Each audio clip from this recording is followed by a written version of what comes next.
37வது ശ്ലോകം.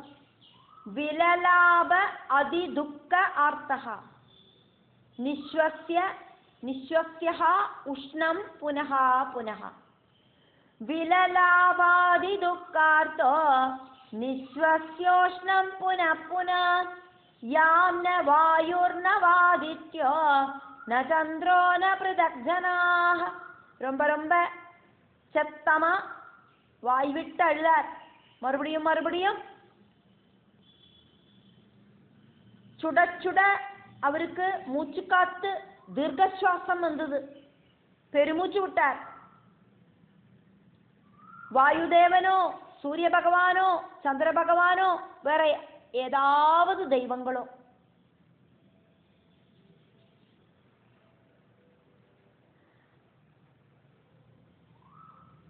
இதுக்கு முன்னால வாயு பகவானோ ஆதித்யனோ சந்திரனோ அதே மாதிரி வேற ஏதாவது புருஷர்களோ அடுத்தவா ஒருத்தரும் ஹரிச்சந்திர மனைவிய வேற ஒரு புருஷர்களும்.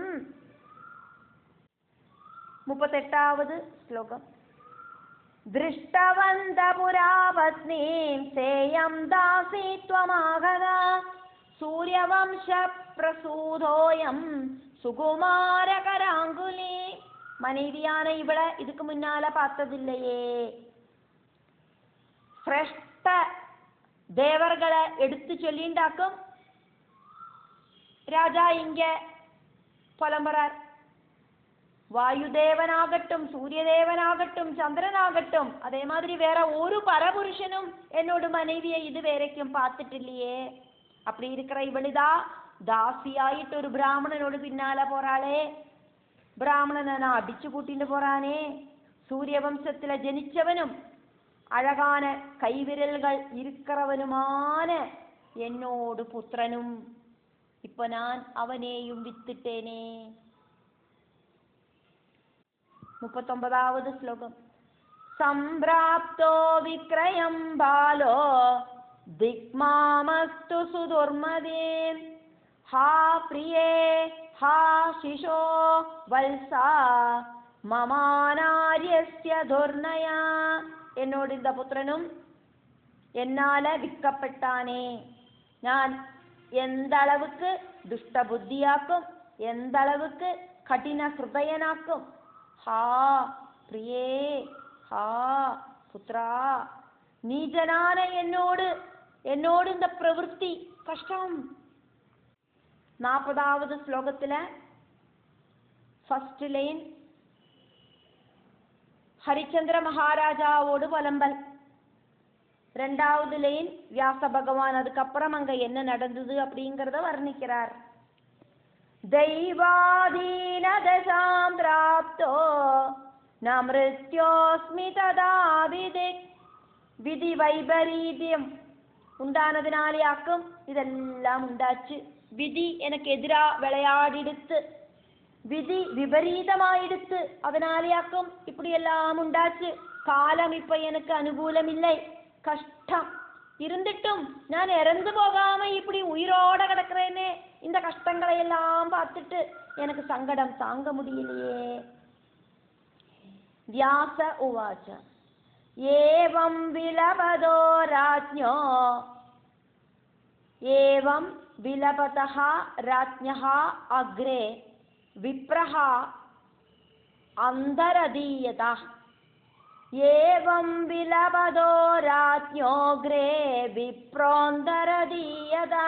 இப்படி சங்கடப்பட்டு நிற்கிற ராஜாவோடு அந்த கண் பார்வையிலிருந்து பிராமணன் மறைஞ்சு போனான். பிராமணனோடு கூட ராஜாவோடு மனைவியும் புத்திரனும் மறைஞ்சு போயிட்டா. 41வது ശ്ലോകം. விருட்ச கேஹ ஆதிபிஹி துங்கைஹி தாவது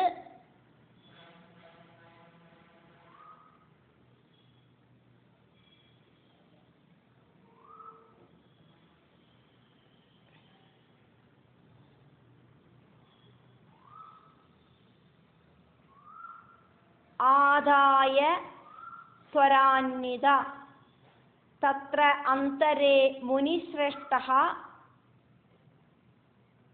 തു ആജഗാമ മഹാതപാഃ വൃക്ഷഗേഹാദിഭിസ്തുംഗൈസ്താവാദായ ത്വരാന്വിതാ അത്രാന്തരേ മുനിശ്രേഷ്ഠസ്ത്വാജഗാമ മഹാതപാഃ.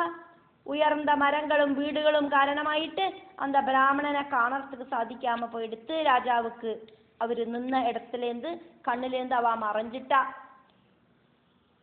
நிறைய மரங்கள் எல்லாம் அங்க நின்றுட்டு இருந்தது, நிறைய வீடுகள் எல்லாம் இருந்தது.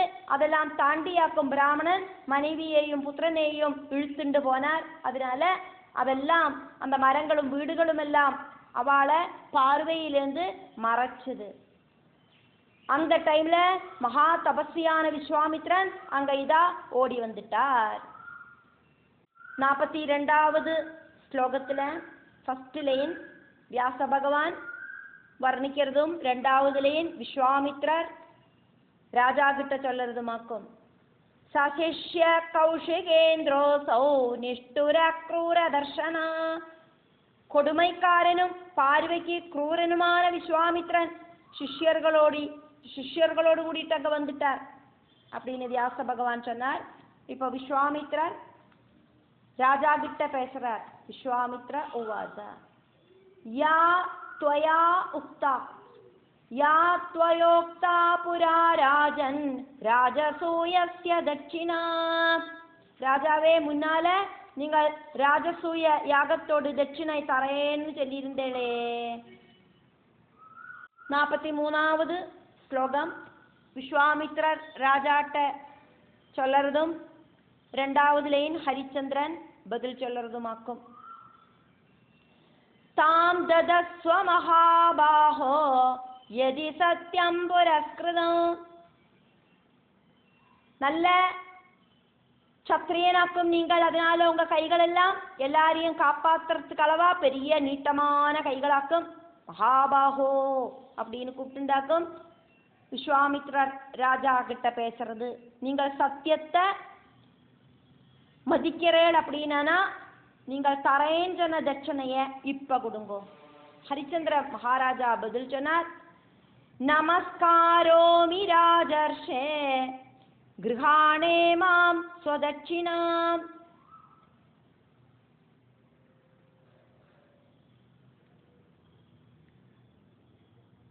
நான் உங்களை நமஸ்காரம் பண்றேன் அப்படின்னு சொல்றார் ஹரிச்சந்திரன். ராஜர்ஷே அப்படின்னு விஸ்வாமித்ர மகர்ஷிய கூப்பிடுறார். இந்தாங்கோ உங்களுக்கான தட்சிணை ஸ்வீகரிச்சுக்குங்கோ. நீங்கள் முனியாக்கும் என்னோட ராஜ்யத்தை உங்களுக்கு தானமாயிட்டு நான் தந்ததால இப்ப நீங்கள் இந்த ராஜ்யத்துக்கு அதிபதியாயிருக்கிற ராஜாவும் ஆக்கும். அதனால பிராமண சிரேஷ்டா நீங்கள் ராஜர்ஷியாக்கும். அதனால ராஜர்ஷே அப்படின்னு நான் உங்களை கூப்பிடுறேன், உங்களை நமஸ்காரம் பண்றேன். இந்தாங்கோ உங்களுக்கு நான் கொடுக்க வேண்டின தட்சிணை ஸ்வீகரிச்சுக்குங்கோ. 44வது ஸ்லோகத்துல ஃபர்ஸ்ட் லைன் ஹரிச்சந்திரர் ராஜர்ஷியான விஸ்வாமித்ரன் கிட்ட சொல்லறதும் 2வது லைன் விஸ்வாமித்ரர் ஹரிச்சந்திரன் கிட்ட பேசுறதுமாக்கும். ராஜசூயஸ்ய யாகஸ்ய யா மயோக்தா புராணகா. முன்னால நான் சொன்ன ராஜசூய யாகத்தோடு தட்சிணை இந்தாங்கோ வச்சுக்குங்கோ. அதுக்கு விஸ்வாமித்ரன் சொல்றார். விஸ்வாமித்ர உவாச்ச குதஹா லப்தம் இதம் திரவியம் தட்சிண அர்த்தே பிரதீயதே. குதோ லப்தமிதம் திரவியம் தட்சிணார்த்தே பிரதீயதே. எங்கேந்து கிடைச்சது உங்களுக்கு எனக்கு தட்சிணை கொடுக்கறதுக்கான இந்த தனம்? அது தெரிஞ்சுக்கணும். நியாயமான வழிக்கு தான் வந்துதா பைசா? அதை நான் தெரிஞ்சுக்கணும். அநியாயமாயிட்டு நீங்கள் பணம் சம்பாதிச்சு அந்த பணத்தையாக்கும் எனக்கு நீங்கள் தட்சிணையாயிட்டு கொடுத்தேன்னா நான் அதை சீகரிக்க மாட்டேன். அதனாலேயாக்கும் நான் இதை கேட்டு தெரிஞ்சுக்கிறேன். 45வது ஸ்லோகத்துல ஃபர்ஸ்ட் லைன் விஸ்வாமித்ரர் கேட்கறதும் 2வது லைன் ராஜா பதில் சொல்றதுமாக்கும்.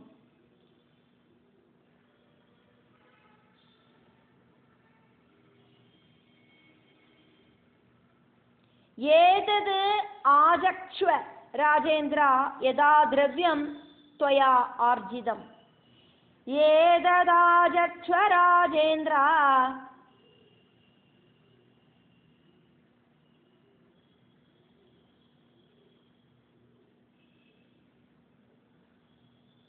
யதா திரவியம் त्वया ஆர்ஜிதம்.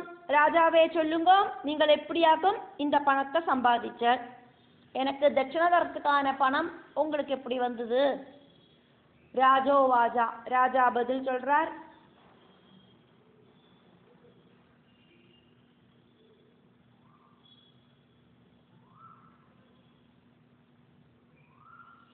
கிம் அனேன மகாபாகா கதிதேன தவ அனகா.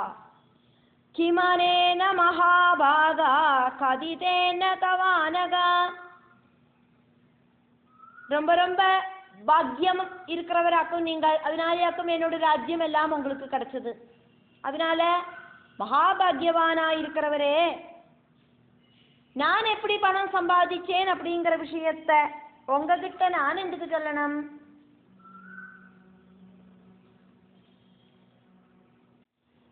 நாற்பத்தி ஆறாவது ஸ்லோகம்.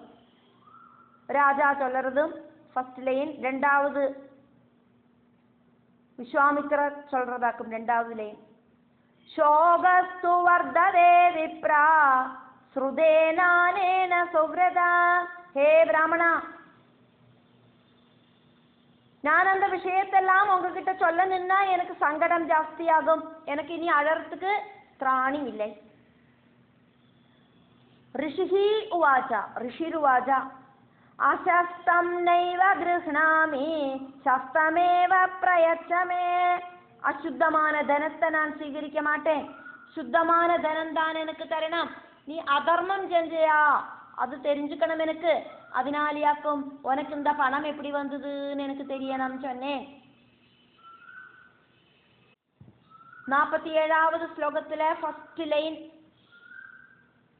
விஸ்வாமித்ர மகர்ஷி சொல்லறதும் ரெண்டாவது லைன் ராஜா சொல்லறதுமாக்கும். திரவ்யஸ்யாகமனம் ராஜன், திரவ்யஸ்ய ஆகமனம் ராஜன், கதயஸ்வ யதாததம்.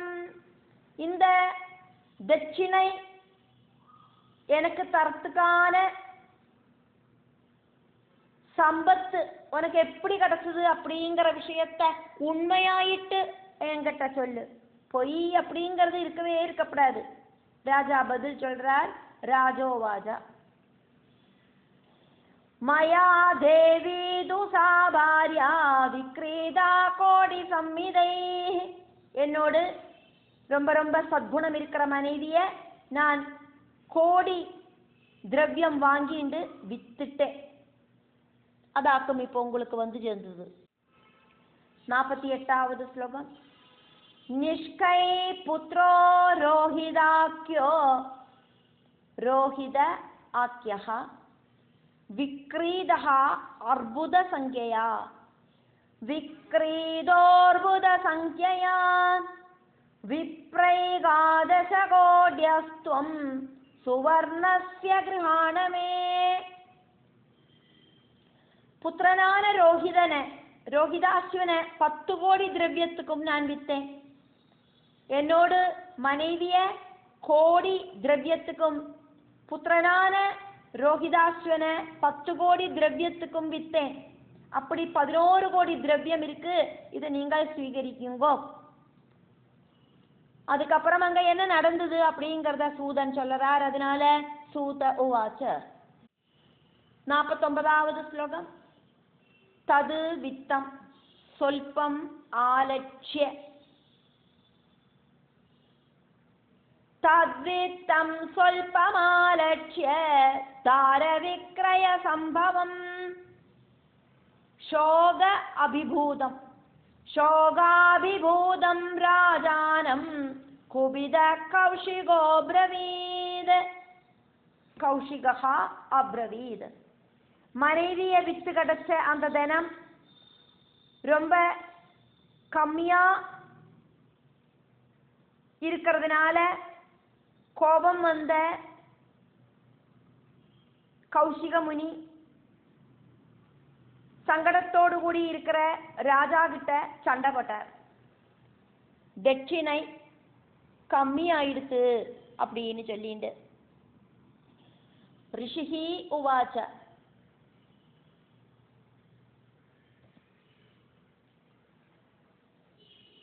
விஸ்வாமித்ர முனி இப்ப ராஜா கிட்ட பேசுறார் அப்படின்னு சூதன் சௌனகாதிகளுக்கு வர்ணிக்கிறார். 50வது ஸ்லோகம். ராஜசூயஸ்ய யஜ்ஞஸ்ய நைஷா பவதி தட்சிணா அன்யதுல்பாதய க்ஷிப்ரம் சம்பூர்ணாயேன சா பவேத். ராஜசூயத்தோடு தட்சணை இது பத்தாது, இனியும் தனம் உண்டாக்கி அந்த தட்சணையை கம்ப்ளீட்டா பூர்த்தி பண்ணி எனக்கு தரணும். ഇതൊന്നും പോരാതെ ദക്ഷിണ. 51வது ശ്ലോകം. ഛത്രബന്ധോ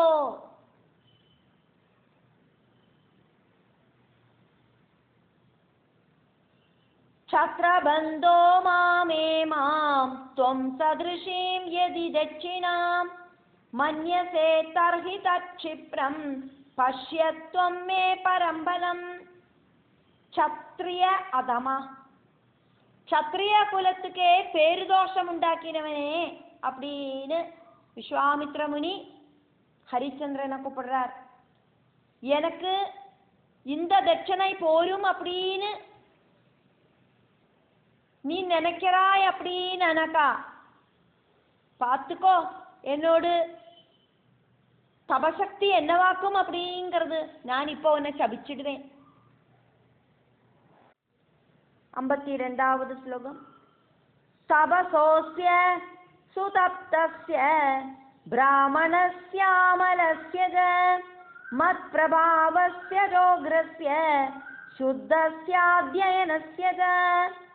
தபசஹ அஸ்ய சுதப்தஸ்ய பிராமணஸ்ய அமலஸ்ய ச மத்பிரபாவஸ்ய ச உக்ரஸ்ய ശുദ്ധസ്യ അധ്യയനസ്യ ച. ഉഗ്ര തപസോടും തൂയ്മயான பிராமணியத்தோடும் என்னோட உக்ர பிரபாவத்தோடும் சுத்தமான அத்தியனத்தோடும் சக்தி என்னவாக்கும் அப்படின்னு நீ இப்ப காணுவாய். ராஜா பதில் சொல்றார். ராஜோவாஜா. 53வது ஸ்லோகம். அன்யத் தாஸ்யாமி அன்யதாஸ்யாமி பகவன் கால கஷ்டித் பிரதீக்ஷ்யதாம் அதுனா ஏவ அஸ்தி அதுனைவாஸ்தி விக்ரீதா பத்னி புத்திரஸ்ச பாலகா. நீங்கள் இனியும் என்னவாக்கும் வேணும் சொல்லறேளோ அதெல்லாம் நான் தந்துக்கிறேன். கொஞ்ச காலம் காத்திருக்கணும். என்னோட மனைவியையும் புத்திரனையும் நான் இப்ப வித்திருக்கேன் நம்பிடுத்தேன். அந்த காசியாக்கும் இப்போ உங்களுக்கு தந்தேன். இனியும் நான் சம்பாதிக்கிறேன், உங்களுக்கு தரேன். கொஞ்சம் பொறுத்திருங்கோ மகர்ஷே. விஸ்வாமித்ரர் இப்போ ராஜாக்கு பதில் சொல்றார். விஸ்வாமித்ர உவாச்ச. 54வது ஸ்லோகம். சதுர்பாகஸ்திதோ யோயம் திவசஸ்ய நராதிபா ஏஷ ஏவ பிரதீட்சோ மே வக்தவ்யம் ந உத்தரம் த்வயா. ஏஷ ஏவ பிரதீட்சோ மே வக்தவ்யம் நோத்தரம் த்வயா. ராஜாவே, ஒரு நாளோடு 1/4 பங்கு இனியும் மிச்சம் இருக்கே அஸ்தமிக்கிறதுக்கு. அந்த அஸ்தமய சமயம் வரைக்கும் நான் பொறுத்திருப்பேன். அதுக்கப்புறமா மறுபடியும் டைம் கேட்கக்கூடாது. அதுக்குள்ள எனக்கு தர வேண்டின தட்சணைய கம்ப்ளீட்டா தந்து முடிச்சிடணும் அப்படின்னு விஸ்வாமித்ரர் ராஜா கிட்ட சொன்னார். ராஜா ரொம்ப ரொம்ப இக்கட்டான சிச்சுவேஷன்ல மாட்டின்னு இருக்கிறத நம்ம பார்த்தோம். ஜெகதம்பிகை அல்லாதக்கு வேற யாரும் இந்த ராஜாவை காப்பாத்துறதுக்கு திராணி இருக்கிறவா கிடையாது அப்படிங்கிறத வியாச பகவான் ஜனமேஜயனுக்கு இந்த கதைகள் வரியா வர்ணிச்சுருக்கிறதையாக்கும் நம்ம பார்க்கிறோம். இப்படி சொல்லி இந்த சப்தமஸ்கந்தத்துல 22வது அத்தியாயம் முடிவடைகிறது.